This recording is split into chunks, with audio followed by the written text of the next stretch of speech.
খাচ্ছি পরিবারের সবাইকে খাওয়ানোর জন্য, পরিবারের সবাইকে সুস্থ রাখার জন্য। প্রশংসা তো জীবনে করেনি নাই, বদনাম করতে, দোষ ধরতে ছাড় দেন নাই।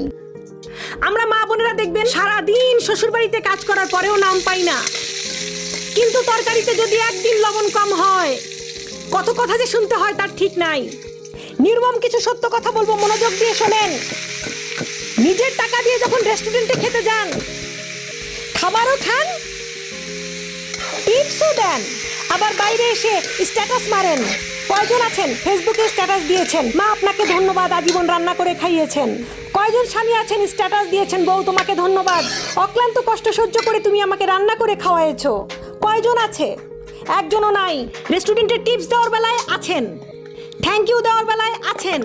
যাদেরকে দেওয়ার দরকার তাদেরকে দেন না। বছরে একবার খান, সেখানে থ্যাংক ইউ চলে। বছরে 365 দিন খান 3 বেলা,